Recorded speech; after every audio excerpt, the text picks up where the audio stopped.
G'day, legends, and welcome to the Thursday session, Celtic Down Under. I'm your host, Jared, and joining me, Jared and Dan. How are you going, Dan? Oh, mate, ask me. I mean, literally just ask me again in another 3 days when my computer decides it's finished its updates, and I might be in a position to have a chat about it.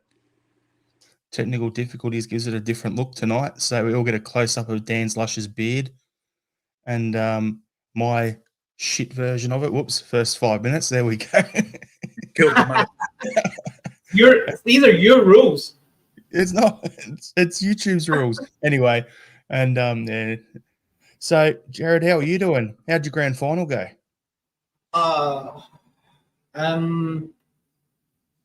Not sure, really. Whoa! Yeah, we won 34-0. So, pretty good. For everyone who's like, what the hell are you talking about? I coach a women's American football team in Brisbane, Australia. And we went the whole season undefeated with 0 points scored on us and won the grand final on the weekend 34-0 and got absolutely faced.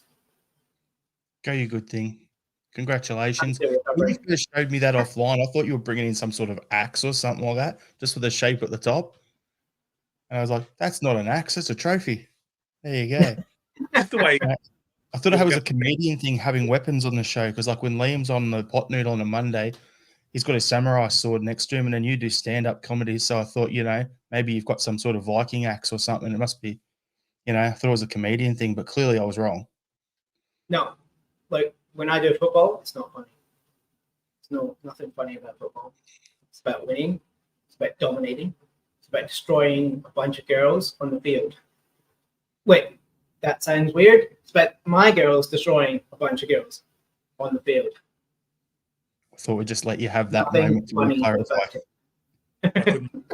I'm glad you clarified that it was American football, because when you said football's not about being funny, I'm like, that's someone who hasn't watched a lot of SPFL. Or A-League. Or A-League, yeah.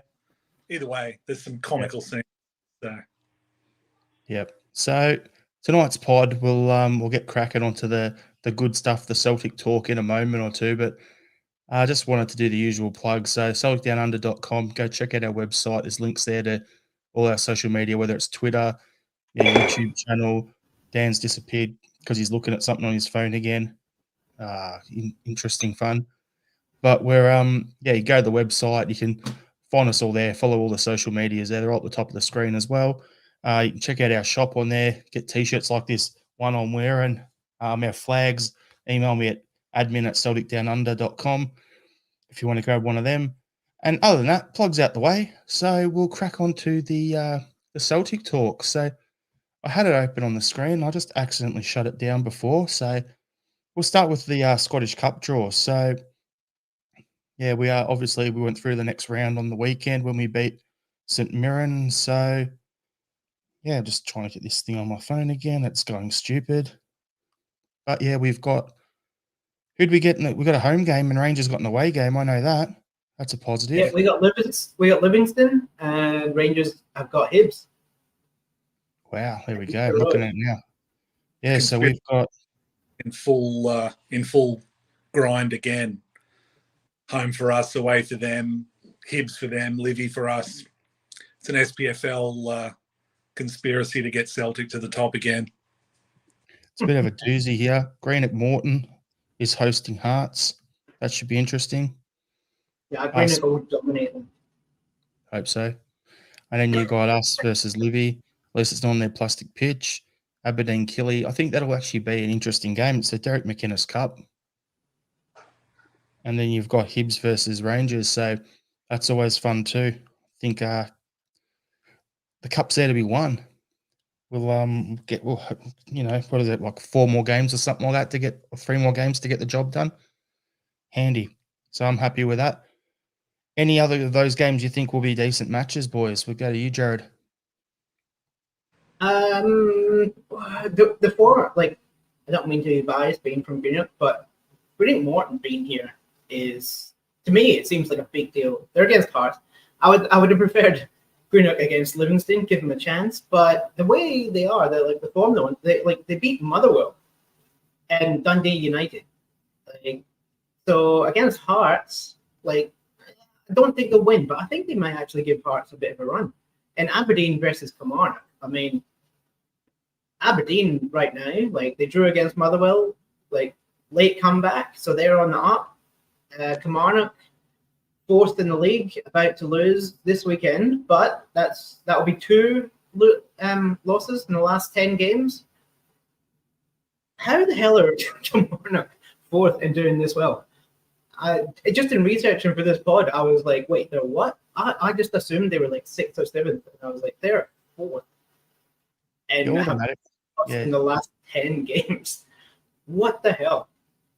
You automatically think, Jared, they'll kill it. Yeah, that's probably a team from, say, 5th through to 8th sort of range. That's where you'd auto think for them. You think Aberdeen's a top 4.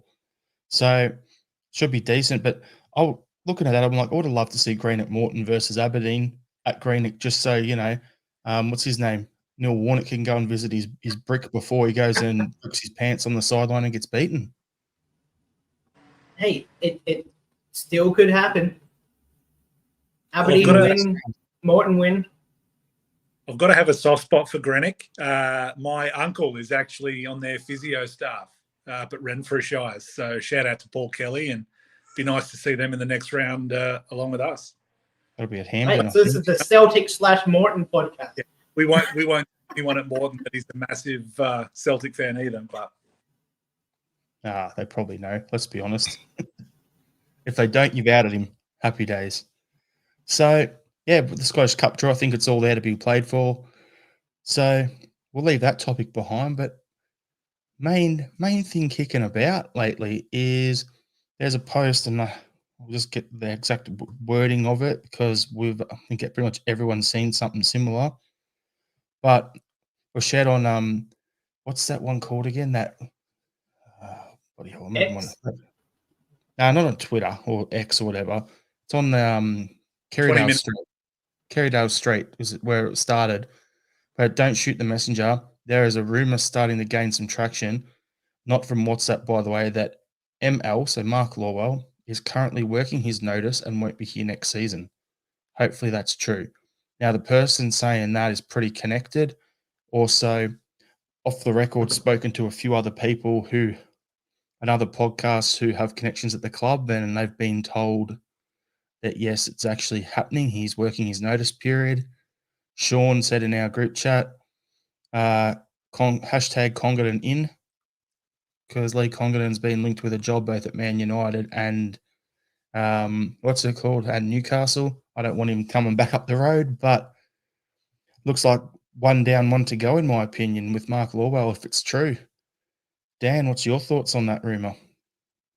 Yeah, look, from where things are at, and it's regardless of the recruitment, and recruitment's been up and down. There's lists of players that have come in over the last 18 months or so since he's been at the club. There's been some good signings and there's been some absolute rubbish signings.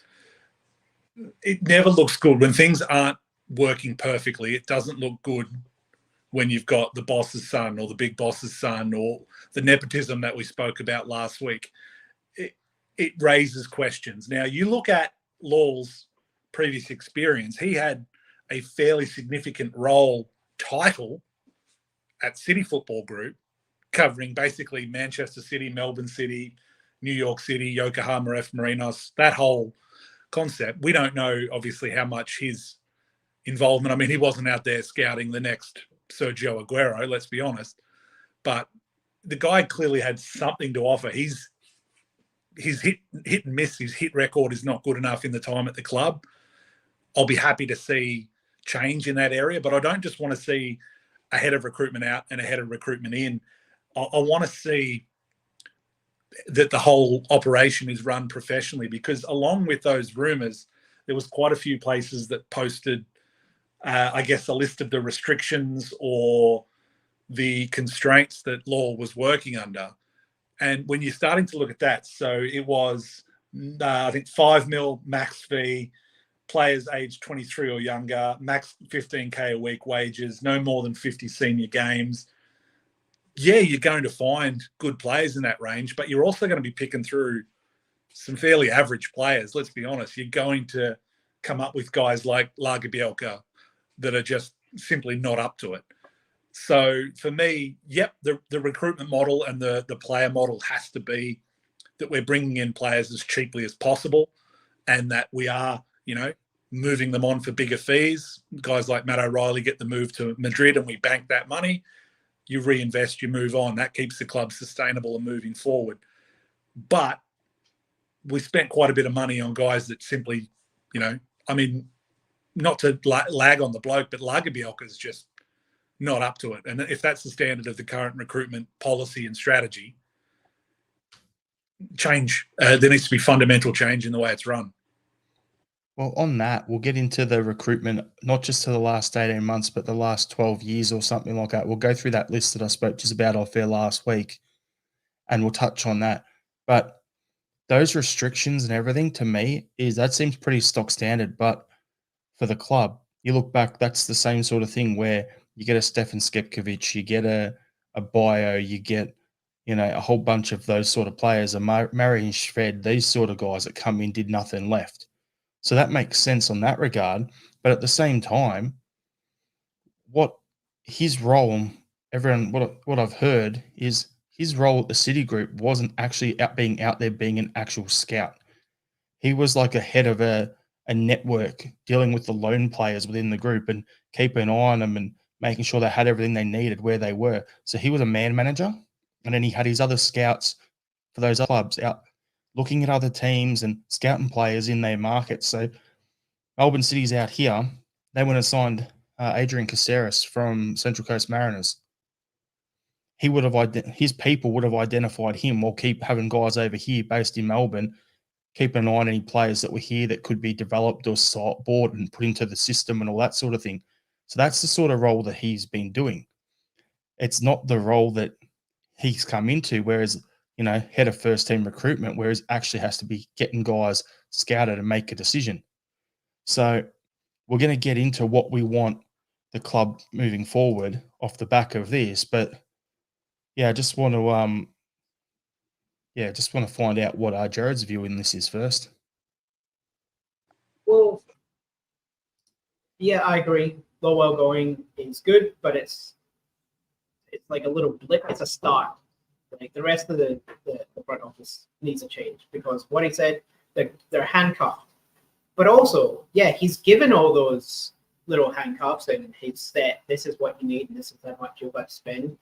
And yeah, he was at City Club, so he would have, if he was paying attention, could have been open to a lot more people. We didn't get a single thing from City except for what, like Tilio? Yep. I don't even know if he even, or I don't even know if that came from him. But that, we had 10 minutes worth of City since he's been here. I'm pretty sure they're scouting thousands of people, hundreds that would have fit into that bracket that he could have got, and not a single one of them was even rumored to be with us. And so, yeah, like Dan said, he probably wasn't even in that room. He probably didn't pay attention. Probably didn't really care. Yeah, so I'll bring up some comments on it. So, what do we got here? John Clements is saying, hopefully changes are coming, but typical Celtics slowly reactive instead of positively proactive. And if it costs us the league, it'll be the biggest feck up, because he obviously didn't want to drop it since the Kellys and the Whites. Andrew Galea was commenting, saying, with Mark Lawwell rumoured out, who's going to replace him? Into the unknown we go. The key thing there, which you've touched on later on, Andrew, in the comments, so Michael Ross responded saying, someone with experience with a job, hopefully. And then Celtic don't have any history of employing such professionals. And as you said there, Andrew, we need a director of football first. That's the thing we need. We need that professionalism. We need that structure. And that's what I'm hoping for. So I've said it before. I'll say it again till I'm, blue in the face or whatever. I like the structure, because at the moment we can't go from one manager bringing in players to then having another manager playing a different style like Brendan compared to Ange, and then the players that we have don't suit the manager. We need to have future-proof planning where you have you pick a style of play and go, Okay, perfect example would be Liverpool right now. Brendan Rodgers come in, developed them up into a higher tempo sort of pace in his stint there. He moves on. Jurgen Klopp comes in, and he has his system, which is the gegenpress, as they call it, the high press, and just keep the press going the whole time. And he's kept that going. So now he's retiring at the end of the season, stepping away. What sort of managers are being linked to that role? Managers who can keep that sort of system going, whether it's Ange or the guy I reckon for it, it should be Alonso, who's doing great things over at Bayer Leverkusen and won a Champions League with them. So that's the sort of forward planning you need, and that's because they've got a sporting director or a director of football, whatever they're called. So the manager, he's obviously sitting there going, okay, we've got a great manager in the building. We know what we want to do. But if he was to get an offer to go to Real Madrid or Barcelona or some big club that you couldn't say no to, who's the 10 people that we're going to want to talk to and whittle our list down? You also need the same forward planning for players. You need to have a list for every player in your squad. And then if they leave, you need to have direct replacement, 2 or 3 players for that. Then another 4 or 5 players scouted to be that backup player coming in to replace them as well. So that, say, when Jota moved on over the summer, you look at the lineup and go, okay, the guys we can bring in aren't better than what we've got in Abada. So now we push Abada into the starting thing and we bring that guy in underneath Abada to develop and challenge him for his spot. And you keep the production line going. In my opinion, that's what we need at Celtic. We've been joined by a 4th member of the pod. Do you want to introduce him, Jared? Oh, could you see it? She's been scratching in my arm the whole time, so I just put her on my lap. Lift your dog up, show her off. This is Remy. Remy, absolute legend. She's normally sleeping on the couch during the buzz, but she's been scratching my arm. She's got strong Named opinion. after. Yep. Oh yes. She's like, oh, tell them that thing I told you this afternoon. I'm like, no, we can't. I can't rub my bum on the floor on the podcast.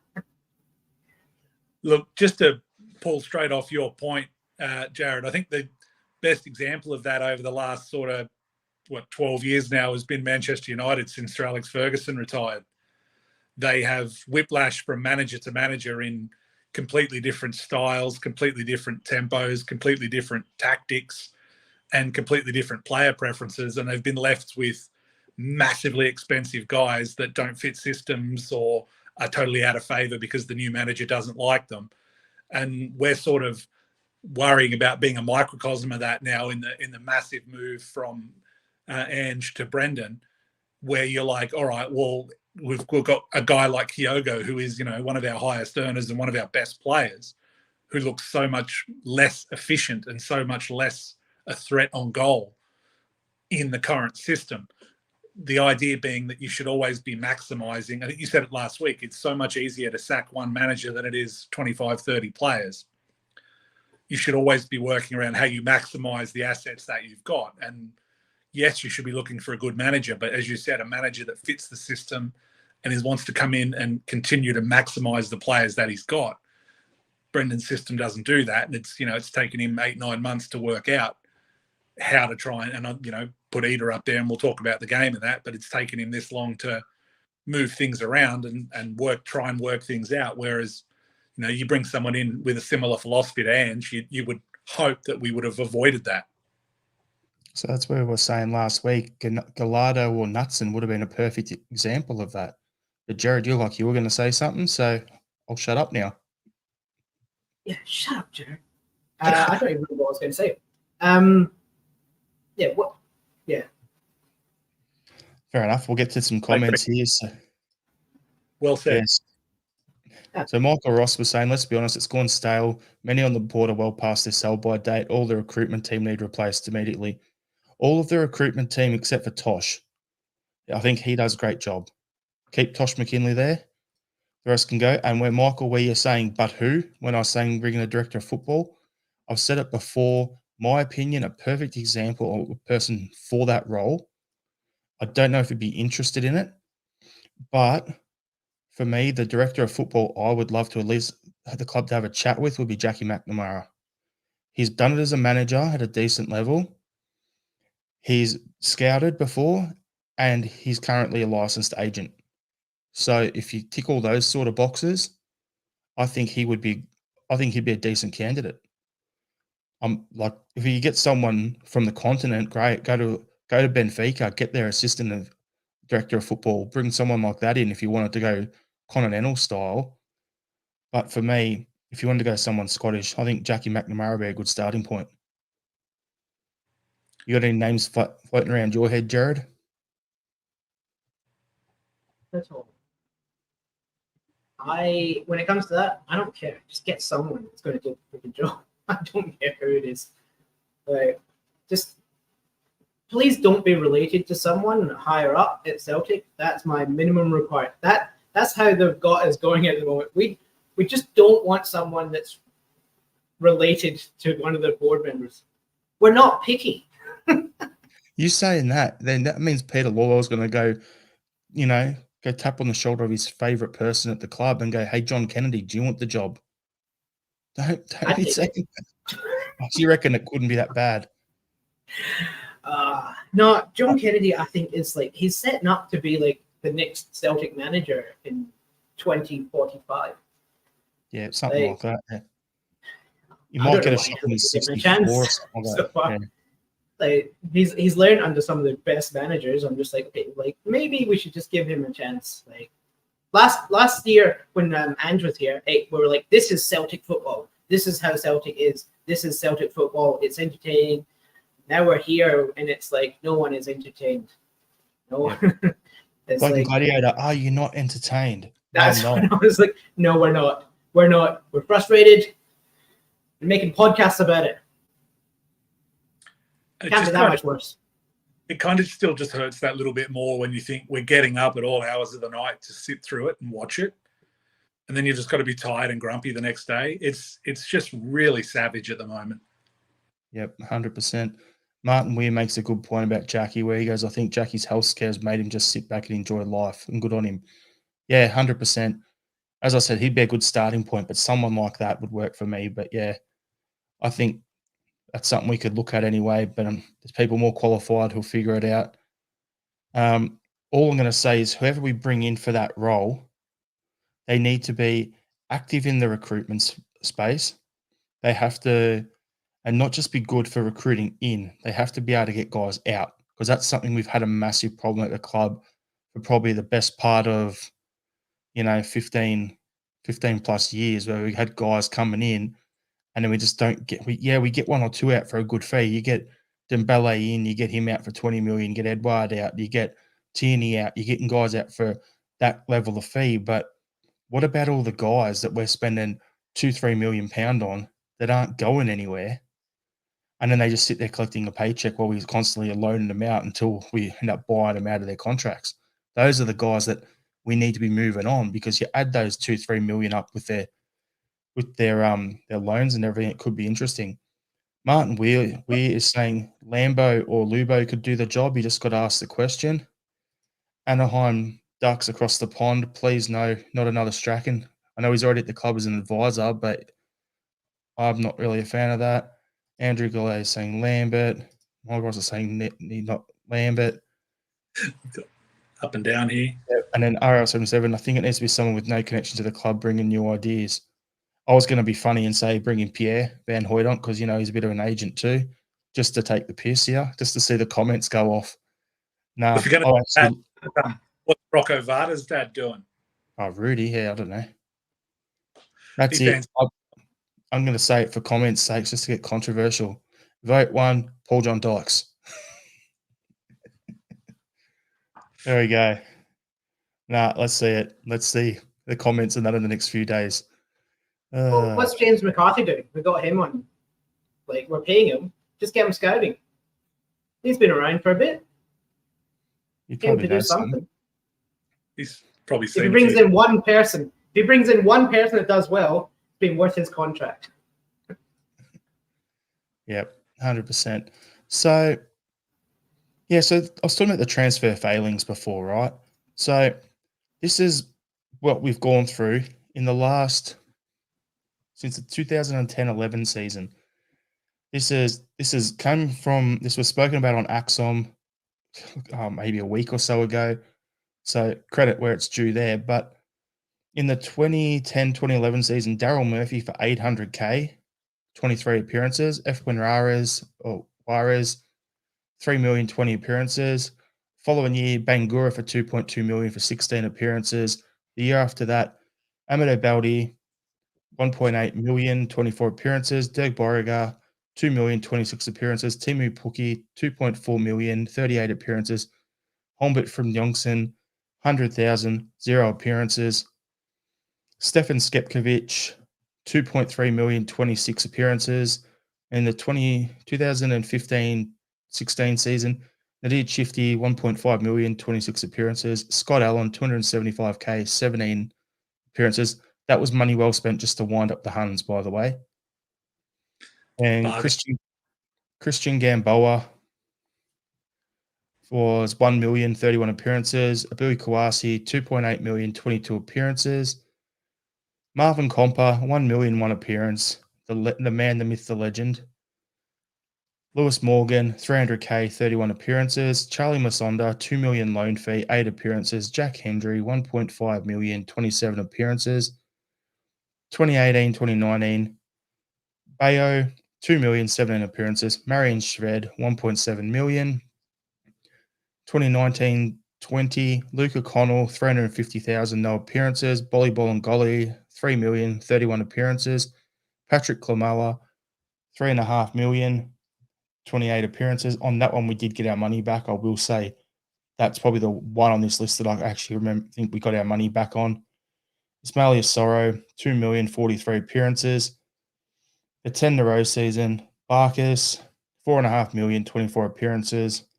Albin Yeti, 5 million, 48 appearances. Shane Duffy, 2 million loan fee, 27 appearances. Diego Laxalt, loan fee, 28 appearances. John Joe Kenny, another loan fee, 16 appearances.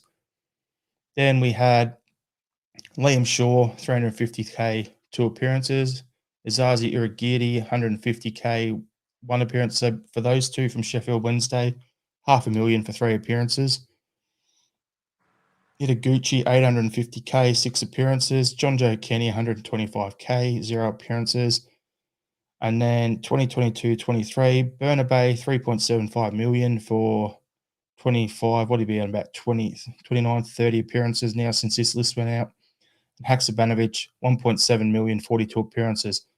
Not listed on there would be the loan fee for Abelgard and a couple of others as well. So I just look at that and go, that's like about 21.5 million pound wasted on players who did absolutely nothing, and only one of them we got what we spent back on. It's pretty startling when you go through all of that. So I'm 90% sure at least 3 of those are completely made up and fictitious for tax write-off purposes. Marvin Comper, right? Does he exist? Yeah. Conversation. Nothing compares to you. Nice one, RL77. Gotta love it. But this just reminds me of what we talked about a couple of podcasts ago. Is in the 90s, we were spending $6 million on a top player. We're 20 years on, we're still spending $20 million on a top player. Like $20 million now should be bringing in our backups. Like we should be spending $20 million on at least 2 players per season to bring in to be a good player. Then everyone else should be getting developed, selling, getting all that money. Let me ask. Yes, Dan. I won't interrupt you. On you go, Dan. Let me ask you this: if we're linked with a player and their asking price is anything above 5 or 6 mil, do you just give up and you know we're not getting that player as soon as you hear that? Like, you know we're not going to spend that money. We're not going over 5 or 6 mil. They just won't do it. Unless they've had him on loan for a year and it's an agreed fee, so you've got the chance to look at him and make the decision. Like, the only reason we spent the money on Carter Vickers and Jota was because we knew what we'd be getting.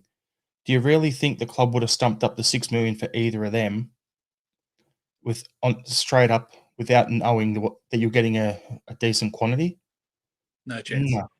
No chance. For me, it makes me worry about Scottish football overall. the amount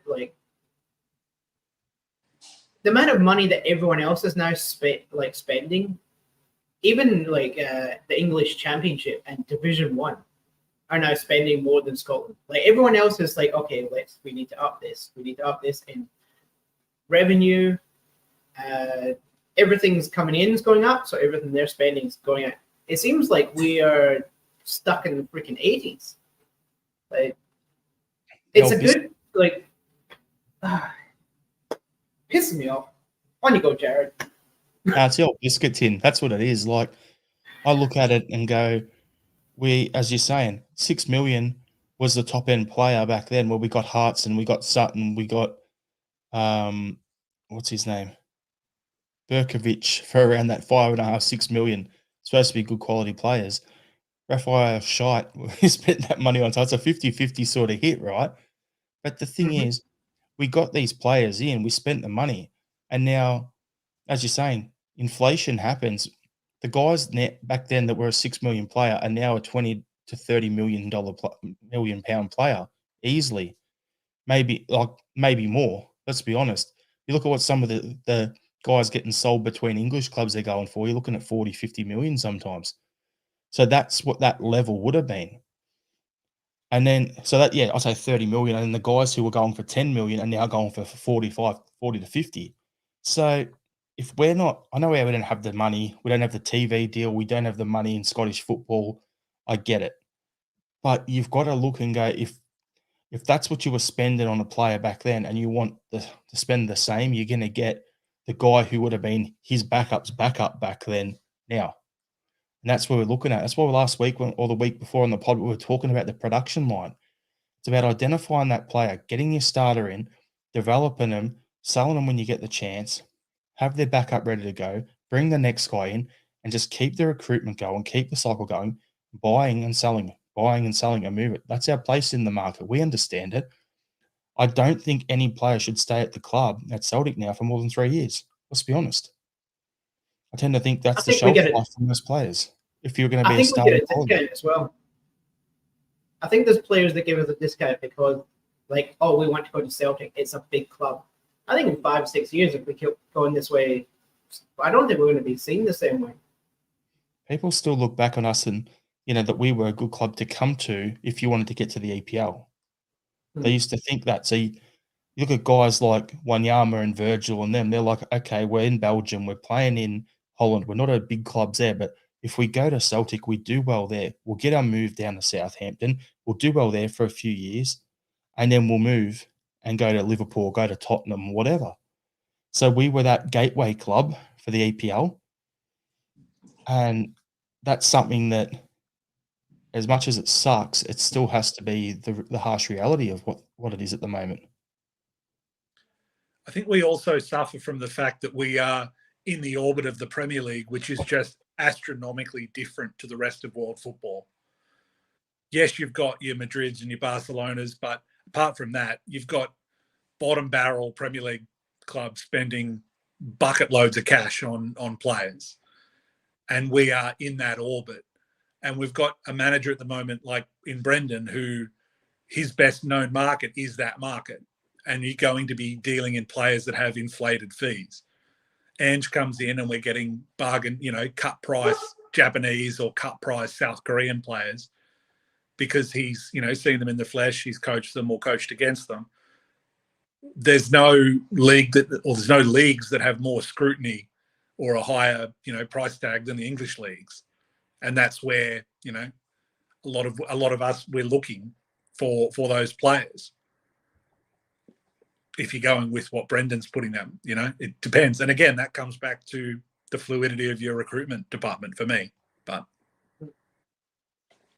yeah, so I'm just going through some of the comments here. So Kaiser's saying, what's the difference between buying a player for 5 million and selling for 15 and buying a player for 10 and selling for 20? He's still making money.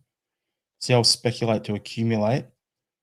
Kaiser's also saying, spot on, we are stuck in the 80s.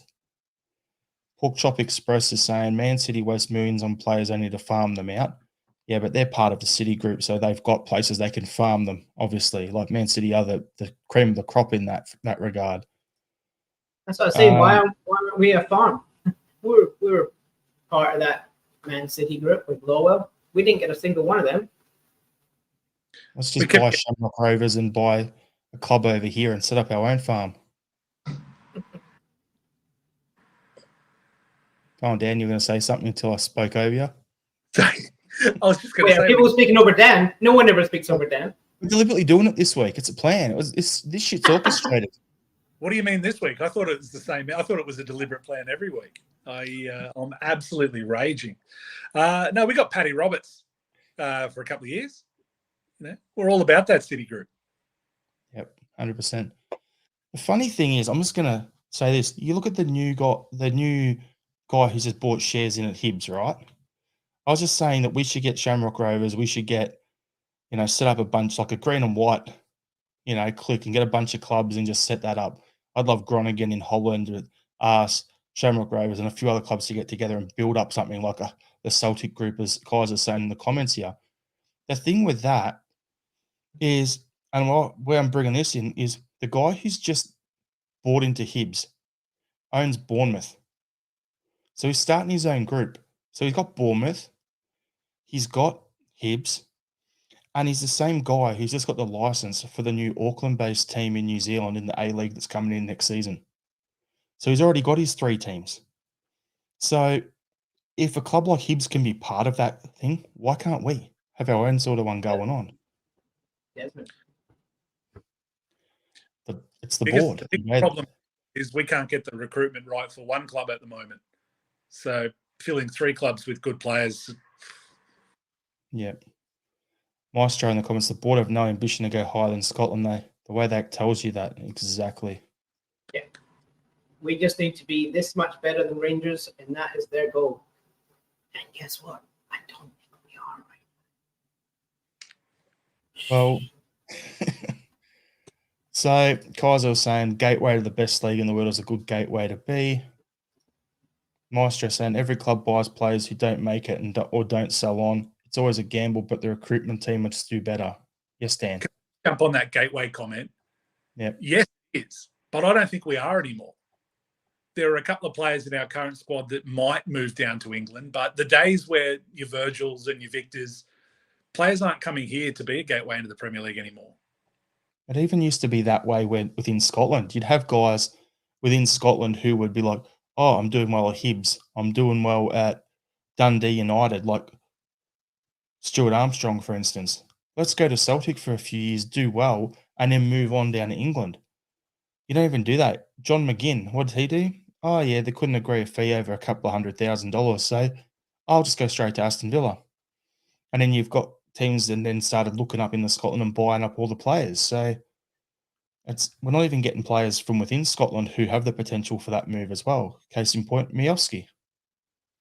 Yeah, you'd have to think 10, 15 years ago, Miovski, moving to Celtic would be the next logical step in his career. And a couple of years at Celtic, then he looks to one of those big leagues abroad. But, you can see him moving somewhere next season without even giving us a second thought. Oh, it'll be out of our pay range now. Because that's the thing. We can talk about transfer fees of $6 million or whatever, but you've got to look at it in the case of amortization. You sign someone, you may pay $10 million for them, but for financial fair play, you got them a 5-year contract, which means they count as $2 million on financial fair play for the length of that contract, right? And then you put their wages on top of it, and that gets factored in over the course of it. So you may be paying someone £2 million in wages, and you may have spent $10 million, but you're only technically paying $2 million a year. That's $4 million that player is going to cost you a year. And you got that for the next 5 years. Then you got to do the next one. So that's where getting these players out the club becomes harder, which is what I'm saying. You've got to be able to sell these players, because if you get them in and you amortize their spend, maybe 10 million, but if you can go, okay, after 2 million, after 2 years, that's 4 million off his hit. He's still a £6 million player outstanding. So we can sell him for more than that, the 10 million, and bank some money. It frees us up and it gives us more cash flow to go and buy more players and keep doing it again. I learned about that by watching some Tifo sports football thing by The Athletic on YouTube the other day, how it all works. Andrew Galea in the comments, championship clubs are outspending us. Kaiser was saying, yep, establish a Celtic group. RS77, the Border only interested in being 1 point better than the Huns, as was said by, I think it was you who said that, Jared, wasn't it? And yeah, Kaiser saying we need future-minded people on the board. Yeah, so I'm just going to quickly jump back to something too. Michael Ross talking about Tilio. Why do you run back to Oz so quickly? Apparently, he was homesick and some family stuff. Just to address that quickly in the comments.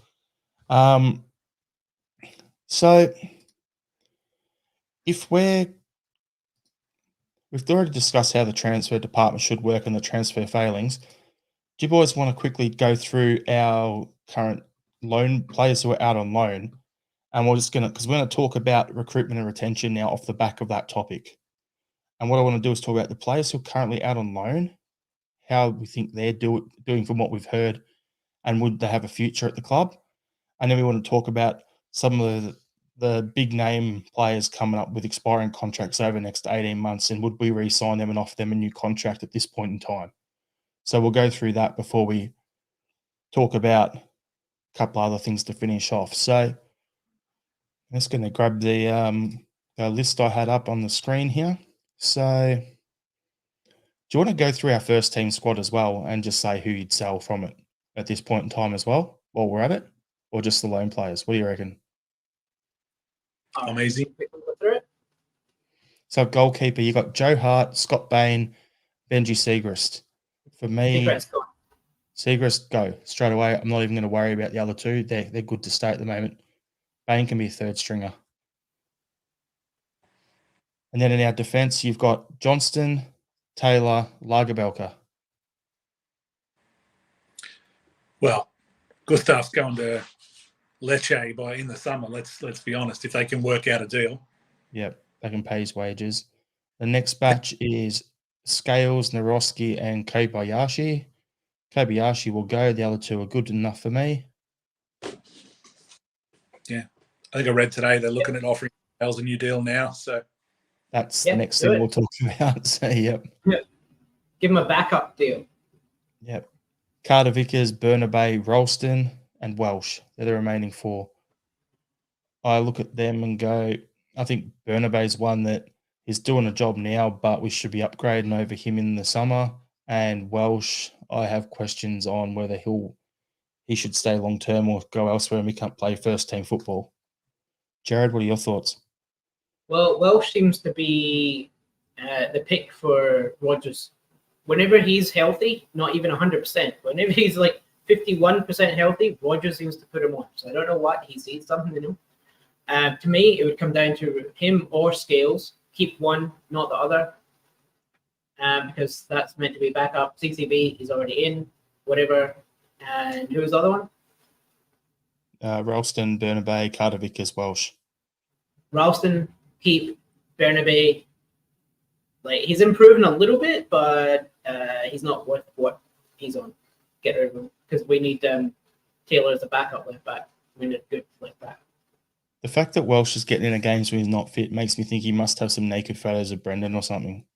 Yeah. Dan, what are your thoughts? You're someone who gets to see naked things all the time through work. I thought that was a private conversation. Yeah, look, I wouldn't disagree. But as you said, Burnaby probably hasn't been as bad as we've all made out over the last couple of weeks doing the job. But if he's a long-term solution, we're in pretty dire circumstances. Welsh, you can give or take. You need a couple of guys like that in a squad. It's, as you said, very similar to Scales. I'm not fussed either way there. Ralston, yeah, no reason to move Tony on.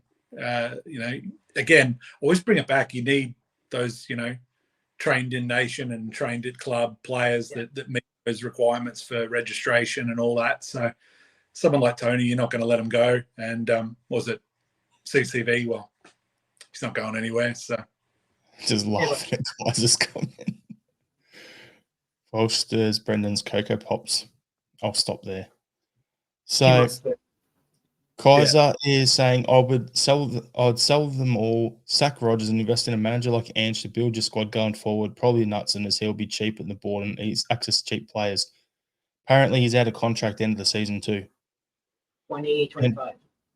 Andrew's saying Lagerbielke might outlast Rodgers. Marshall's saying if we strengthen and recruited better in the summer, I believe we still would have been in Europe. Hail. Who's the snitch? I think in a 25-man squad, we should have 1 or 2 Ralstons. Yeah, you need those sort of people who don't mind just clattering people. It's always good. Andrew Galea be selling scales while he's in the shop window. Kaiser saying Awada farted on them, didn't go down. Oh, Jesus Christ, I should have read that before clicking on it. Anyway. Bit of vetting process there, mate. Yeah. Midfielders, Home, McCarthy, Awada. McCarthy, I want to keep McCarthy just for shits and giggles. Can't, Jared? You're an idiot. I can't. Don't even mention him. Let's just he's off to the side. Let's forget he's even part of this team. Just whatever money he's owed, just freaking give it to him and go. But the other two, part of the team as well. You cut out, and it wasn't even me this time. Yeah, sorry, my bad. I said it's possible James has forgotten he's part of the squad at this point. He might have no clue what's going on. To be honest, actually, when you listen to interviews with Celtic players and they get asked who is one of the biggest influences and who's a locker room leader, his name gets brought up a lot. So maybe we should give him a little bit more credit. Maybe cut his wages if that's all he's doing. But he seems to actually be bringing something to the team, even if it's not worth his wages. Not at 16 grand a week though. Yeah, no, maybe 1,600 a month. All right, so the next one we'll go to you, Dan. Bernardo, O'Reilly, and Hatate. So would you pay the permanent fee for Bernardo and O'Reilly and Hatate? Would you keep them if they don't want to move on in the summer? Yeah, look, it's if they don't want to move on for those two. It doesn't feel like Hatate's on the way out, but it sort of feels like it's a matter of time with O'Reilly, particularly with that January bid from Madrid. I'm really torn on Bernardo. There's a player there, and we've seen some glimpses of it. And even today, I think one of the million websites that you read when you're at work has talked about how he's getting being helped along by Cristiano Ronaldo, and he has this wonderful grounding, and there is a player there, and I want to see it. But if we're looking at that, that similar paying a similar fee for him than what we paid for Jota, it's there's nothing there that says that he's worth that at the moment on paper. Logically to you, but let's not forget this is the Celtic board.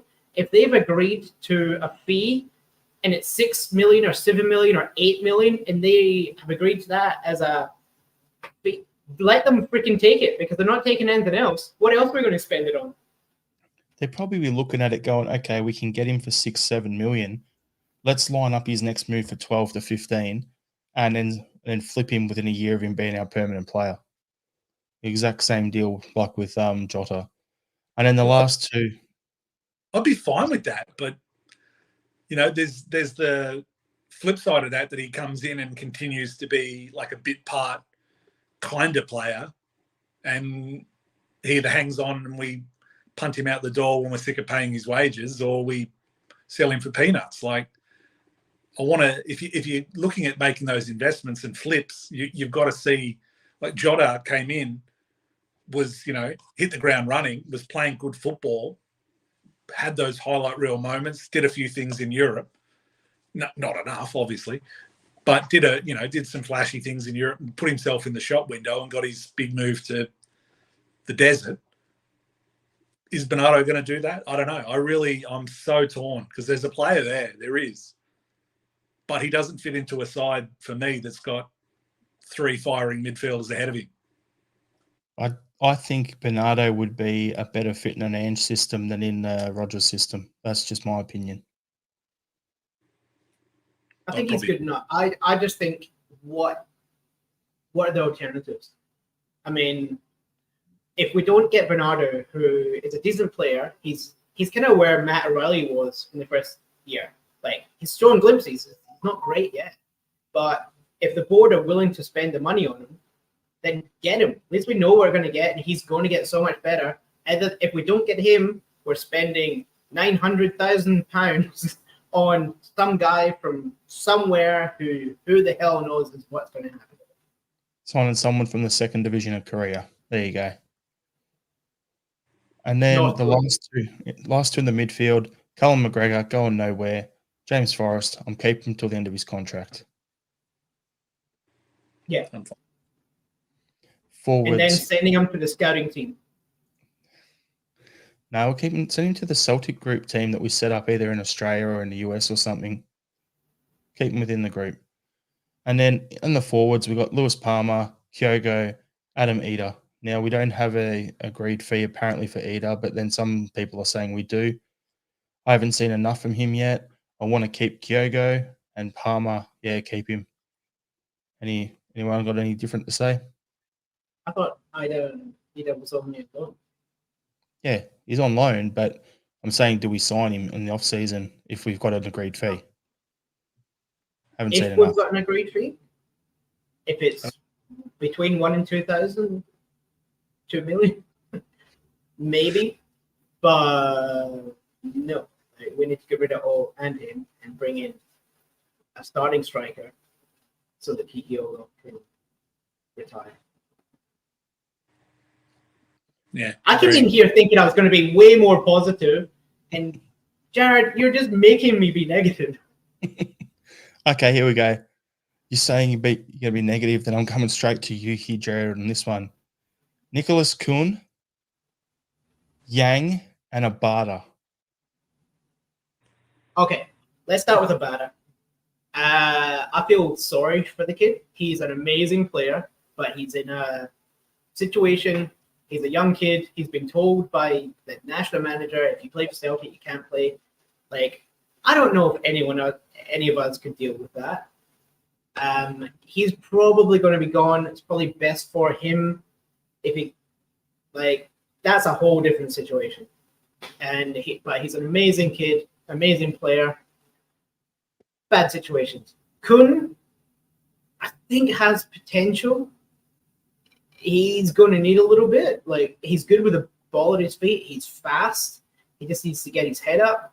I would keep him. I think he shows flashes. He just needs more game time. Like, I don't want to write him off too soon. And who's the other one? Palmer? Yang, again, good with the ball at his feet. Just gives it away too much. But since he's come back, he seems to not be giving the ball away as much. He hasn't had a lot of game time, so I don't want to write him off either. He seems to be a decent player. He can actually cross, which the only player I've seen crossing this year is freaking Ralston. So Yang has a decent cross on him. He's good with the ball at his feet. He can make someone miss. He's got a little bit of speed on him.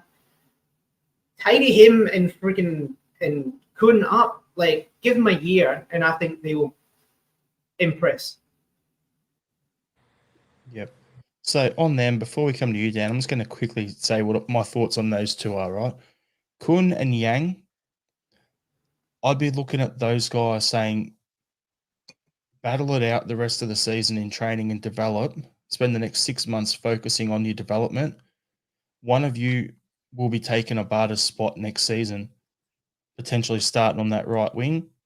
The other one will be, even though Yang tends to play on the left, I think Yang looks better when he's on the left, but still I think Kuhn's going to be Abada's replacement long term. He's spending 6 months to bed in.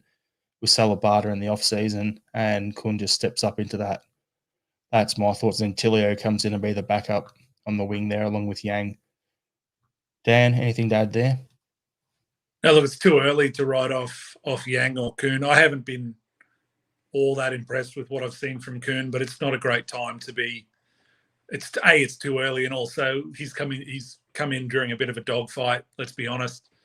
It's just about results and it's less about playing good football or building around something right now. So it's too early to put pens through anyone like that. Yang, same. I know Brendan. I read something today. Brendan spoke quite highly of him. He's very bright with a bright future. So, there's something there with Yang. And who was the third? Kun, Abada, and Yang. Abada. Yeah, sorry. I echo the same sentiments that Gerard said. He's copping pelters from back home for playing for Celtic for whatever reason. Maybe a bit of homework wouldn't have gone astray there, but the Celtic fan base isn't going to. Not that it's all a big homogenous group, but that affinity with a large part of the fan base in Palestine is not going anywhere. An Israeli player, a big proud Israeli man, it's difficult. I'd be, there's still transfer markets that are open. If someone wants to take him, I'd be selling him or loaning him out or just giving him the opportunity to get away without being in that fishbowl that, Glasgow becomes that fishbowl with the media and the old firm, whatever they want to call it these days.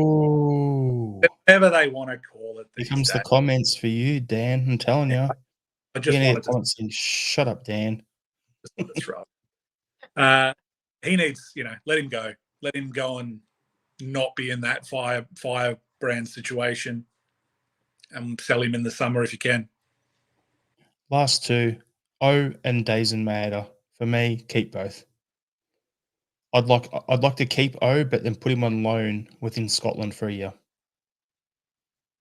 Tell them both. Dan?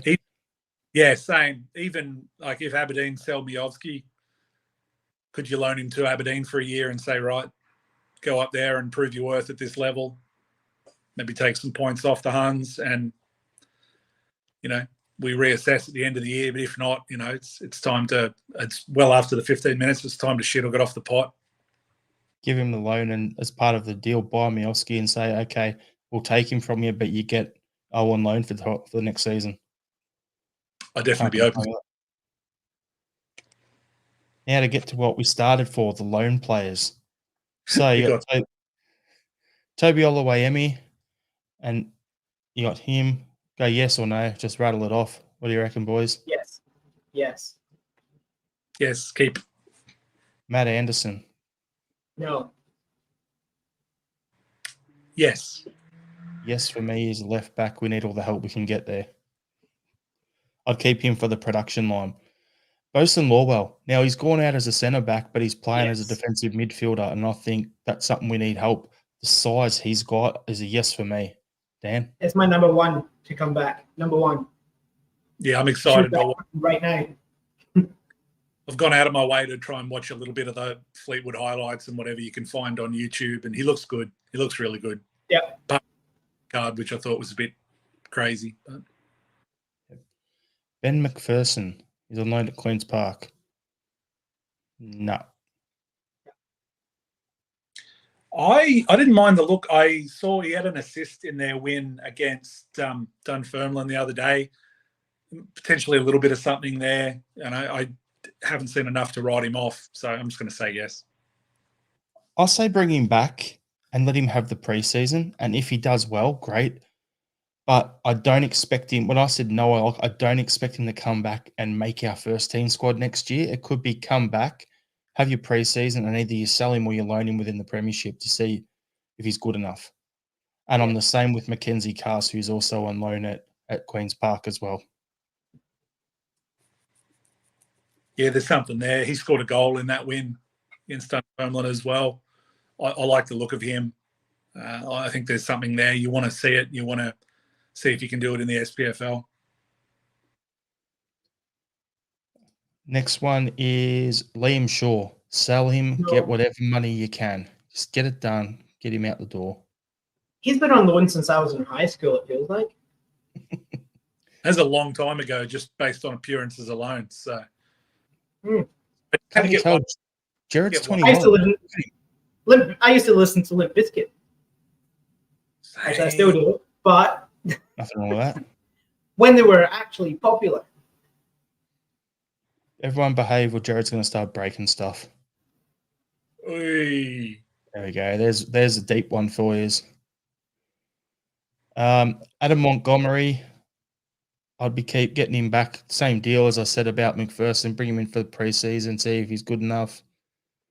Any thoughts there, boys? If he was good enough, he'd have overtaken Bernabé by now. Yeah, Montgomery's one of those ones that feels like he's been in and around and on the cusp for a little while now. He's obviously not. He's not impressing anyone. Should have got off the pot. I look at him, and what I'm going to say about Monty is he's got the Bricky vibes in that he's constantly on loan for. He debuted, did okay, then he's been on loan non-stop for like the best part of 2 years, and he's one that's what I'm saying. Give him a preseason and see how he goes, because he could potentially be one of those guys that comes back, because he did well at St Johnson. He did well at Motherwell before he got hurt. So let's give him a chance. But his next move, when he leaves the next time, it's got to either be a permanent or he's got to establish himself. Ben Summers, I think he'll go on loan again next season, but I'd like to keep him long term. Mm-hmm. Yeah, he's still quite young. Yeah. Now for some funny ones. Quan, the big destroyer, the Paisley destroyer, I'm calling him. He was ninth string on our team. Apparently, is the freaking Messi of St. Mary. What's going on? Look, we've just said about 3 or 4 guys there that we want to see if they can do it in the SPFL. Well, he's doing it. Yeah. You can't deny it. He's in a lot of things. From what you hear, it sounds like he's doing well there. He's the Korean Zabi Alonso. There you go. Marco Tilio. Go on. Get fit. Come back. I don't want to have to wear a tiara 2 seasons in a row in this pod. I just have a feeling he's done, eh? I just have a feeling he's gone overseas. He's not made it at the first go. Yes, there's the personal. Yes, there's the family. Yes, there's the homesickness. But I just have a feeling that he feels less like a Rodgers and more like one of the other countless guys that have had a crack and gone back home really quickly. I hope I'm wrong. I'm gonna get a lot of haters, but I just look at him and go, no heart. Fair enough. If there's a lot of haters, edit that. Actually, I don't give a shit. He's going to get clipped. Bring it. Cool. Said Haksabanovic, no thanks. If Mikey Johnson's going out on loan and scoring goals at West Brom, then you're doomed, because you're further down the chart than Mikey. Gone. See you later. Mikey Johnson is like your unfaithful ex-girlfriend. Only scores when he's out the house. Yep. That's a fair call. I wish I had a sound effect for that joke there, because I wish I had that sound effect in here, but instead I've got a bunch of other ones. There's your homework for the week. Yep. I see. So Mikey came out and said, I wasn't getting minutes at Celtic. I was playing, but it was sporadic. Sometimes I'd play well and score, then I wouldn't play the next game. Like, hang on a minute. How many times did he score while playing for Celtic? Well, like 2. Yeah, I can remember. Like, I can't. I'm racking my. Like, don't make it sound like every time you came in, you were quite impressive. Like, yeah, he's scored a nice little goal and he's started well down at West Brom, but I don't know whether it's ticker or whether it's not working up here, or he's trying a bit harder now that he's away, but it hasn't worked up here. And he's MJ only scores on holiday. The thing for me is with Mikey, I think it's the defensive side of the game. Got no idea where Jared's gone. He's just probably walked out. Must be going for a slash or something, everyone. So we'll just rattle stuff like that into the pod. There he is. He's back. That was a quick piss. Laptop wasn't plugged in and it said it's about to lose power. I was like, oh, shit. And the last one we got on the list is Johnny Kenny. So never to be seen at Celtic Park again. He Don't just sign felt- anyone with 2 first names. Yep, sounds He about just- right. by an Irishman for Dermot. Yeah, pretty much.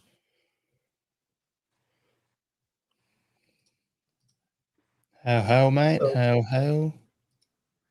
So, all right. What we're going to do now is I'm going to ask you a question. With 13 games to go, Rangers have now finally played their catch-up games, and we're even on points and goal difference. So clearly we're in a title race. Jared, you said earlier on, like this off-the-record sort of stuff, like low-key. How confident are you, Jared, that we can win this title race? And then you do that, and Dan can answer as well off the back of it. When you say we, which Celtic are we talking about? Since the start of the season, we went like this, average. Then we started picking up, and it was like, okay, everyone is picking up Rodgers' game. We're starting to get it. Then we shit the bed. Like, it's been up and down. Like, we need consistent. We don't even have consistency in a game. We play well for 20 minutes, and then I don't know what happens. We play well for a half, then the second half, we play like shit. I honestly don't know. Rangers aren't even that good. Like, they're winning, though. And that's the thing. It's like they're getting the points. We, like, how many shots on target did they have last night against Ross County? It was like 30. 25 on target. We had 4. Or maybe that was another game. But at least they're, like, every shot that you take is a chance that it might go in. We have nothing. Like, they're not great, but right now it feels like we just need consistency. We've got the players. It can be done. Like, I don't care who's out injured. Like, we can do it. I'm not going to, like I said, I want to be positive. Like, we can do it. Like, and it's like, we'll beat Rangers in every game we've played. Like, Cantwell shits the bed and becomes me when he plays against freaking Celtic. Do you have the a 2 TikTok? games against them? I don't. So I don't know. Like Kaiser just said, light a fire McGregor. McGregor has only turned up for Rangers games. Like, he's kind of been average this season, but in Rangers games, he's like phenomenal. So I don't just bench him and just keep him rested for Rangers games. We just need to, we can't lose another game against anyone else, and then we just really need to win those Rangers games. Do I have confidence? Yes. Dan? Look, I'm a pessimist at heart. So there's a big part of me that's worried, and not, like you said, not because they're good. They are a bang average football team. I saw someone did the breakdown today in the 20-something games under Clermont. They've got 3 points less than they had under the same amount of games with Michael Beale. There's nothing special there. They can rant and rave and talk all the bullshit they want. There's nothing special there whatsoever. And again, this will probably get clipped if they win the title, and I'll be looking at my face all over Twitter. But it's a bang average side. Our performances and our dip through that middle part of the season and some pretty poor performances from individuals open the door and let them into a title race. And that's given them the momentum where we look like shot ducks. A couple of weeks ago, we did look like shot ducks. The win over Hibs and then getting through the cup just sort of seems to have settled things down a little bit. And we've gotten through the transfer window, so we know what we've got now. We're here. We've got to work with the troops that are on the park. Yeah, I say we're going to win the title because I can't genuinely fathom them winning or me saying that they'll win. But it's got the feeling of like a title Sunday showdown. It really does. Like, I can just see there'll be one of us drop points surprisingly, and the other side will drop points the next weekend, and it'll be one of those where neither side pulls away till the very end. And that's exactly what I feel as well. Like, I think the difference between them and us is we've got the better players, the better talent. But I think Rodgers isn't getting a tune out of the talent that he's got. Clement is getting a tune out of the talent that he has, even though they're rubbish. So he's not. So he's doing what Michael Beale couldn't do with that team earlier in the season, in terms of having a set structure and knowing what they're doing, where our guys are struggling at the moment. So I think that's the difference. He's getting some sort of performance. Look at the amount of shots. They know with their structure. They know what they're supposed to do. They know how get it forward and shoot. 39 attempts, 25 on target. Yet, what do? We get in a position where we could take a shot. We're like, nah, pass back, recycle, pass it around. And we pass it around and we have like 400 extra passes in the team we're playing against. They sit deep and we struggle to break them down. Yet they have shots. So he's obviously told his guys, get out there and just shoot the living shit out of it, where our guys are keep possession. So I think it's going to come down to that. Who takes their chances? We'll still win, but I think there's quite a few banana skin games out there for both teams the rest of the season. We'll drop points against some teams. They'll drop points against teams. It's not going to come down to the games against each other, because when they play us, they're going to come out, open it up, and that's where we actually have space to play.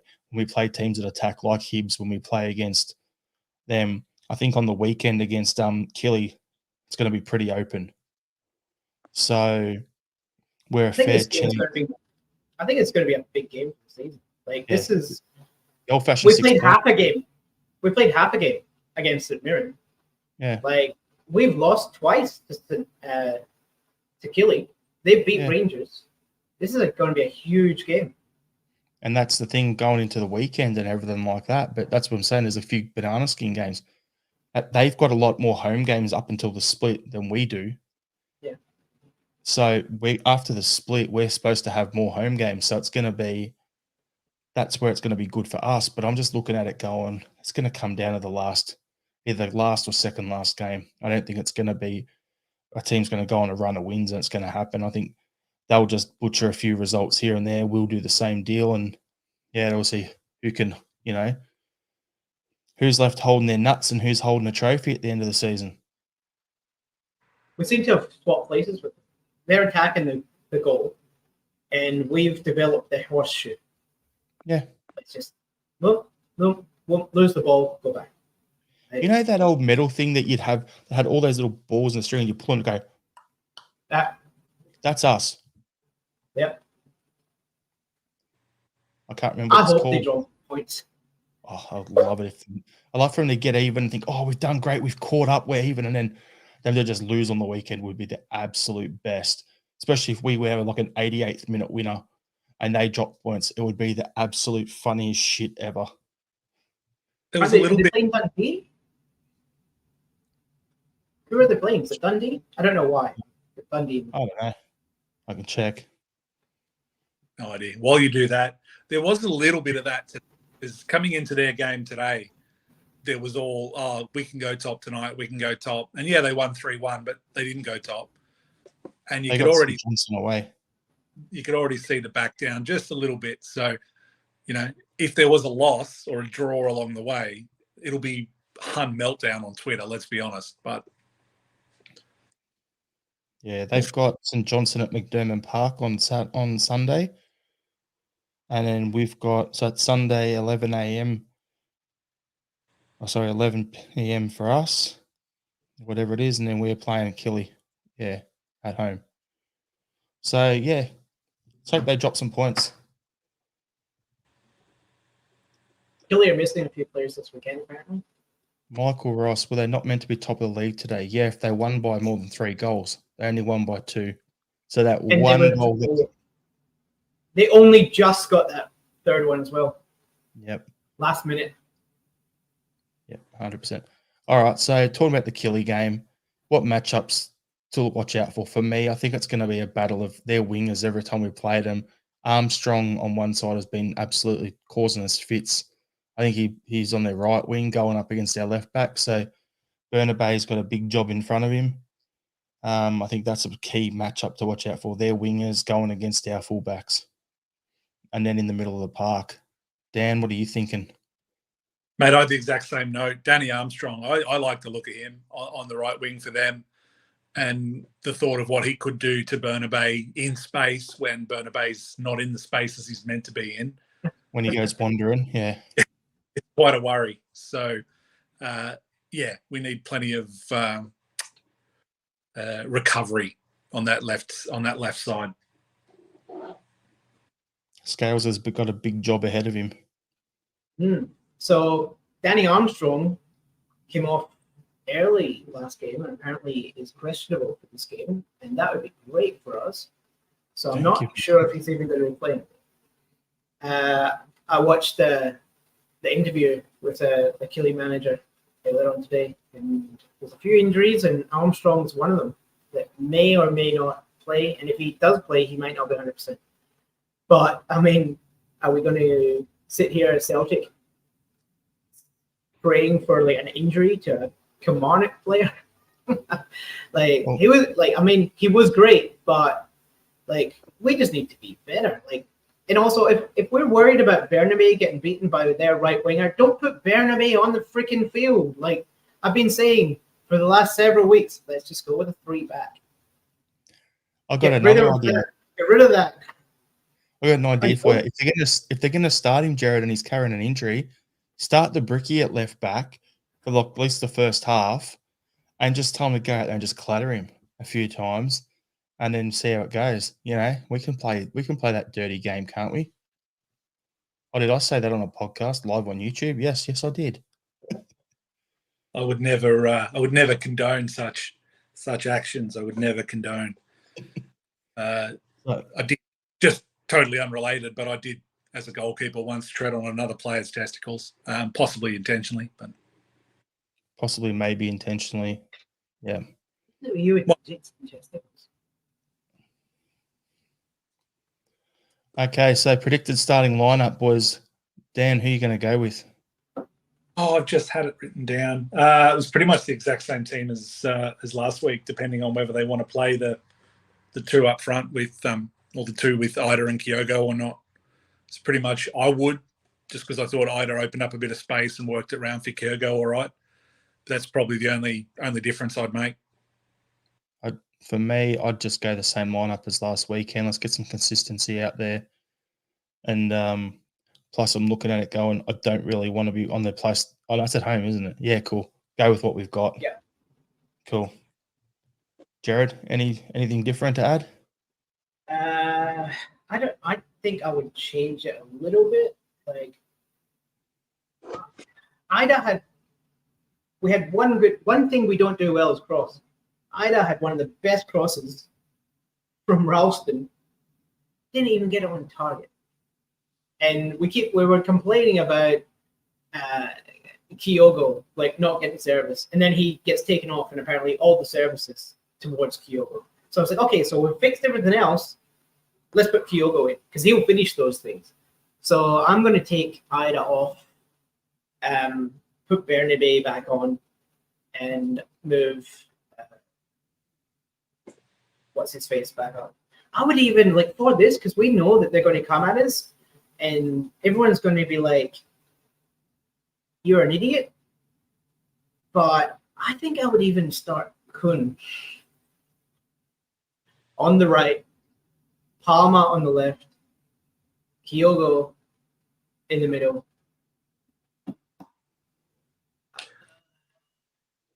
Could work. No Finally, complaints.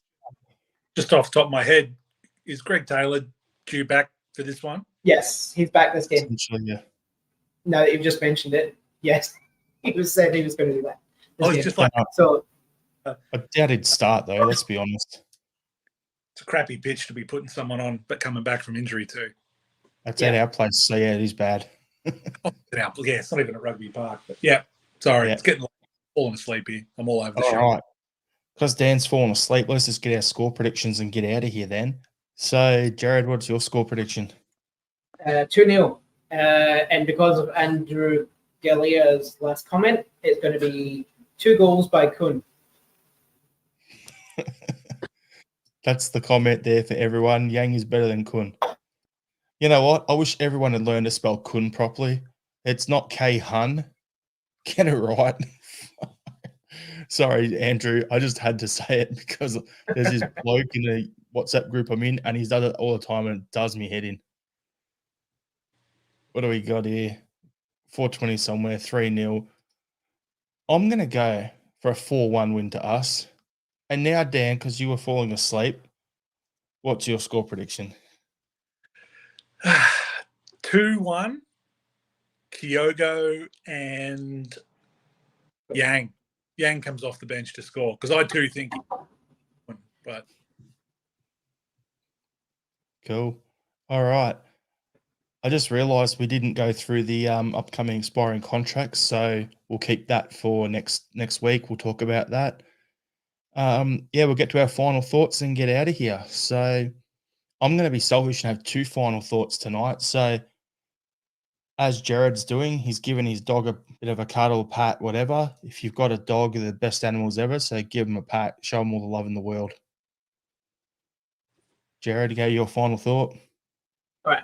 So last weekend, won the women's. I didn't play. I was coaching. Women's gridiron final. Bayside Ravens. Look them up. This weekend, I am competing in the Raw comedy in Brisbane. Sit down comedy club. I have done nothing this year because I've been busy with this and football and moving house, and it's going to be hilariously bad. So if you're in Brisbane, don't come and see it. It's going to be bad. when you say you Come, you he say needs money. Raw, Come, buy tickets. He needs money. Look after him. Yes, Raw is the biggest comedy competition in Australia for like lower level comedians. I thought it's only competition. I thought you meant you were doing stand up naked. So I was like, okay, it's a bold choice, but I thought he was putting on a wrestling outfit and going on WWE or something, so he's going Raw. Or are you talking about Valentine's Day? Anyway, moving along. Dan, you got a final thought? well, speaking of going raw, I've got a second child due in about 5 months. Congratulations. Well done. Thank you. My final thought, it's more advice. If you're parking in a tollway and a clearway that has a very clear sign, don't forget that you've parked in a tollway or clearway that has a very clear sign that they will start booking you at a certain time, because an hour later they will have A, banked up traffic because your car is still parked on one of the 2 lanes on that road, and B, you will have copped a $129 fine.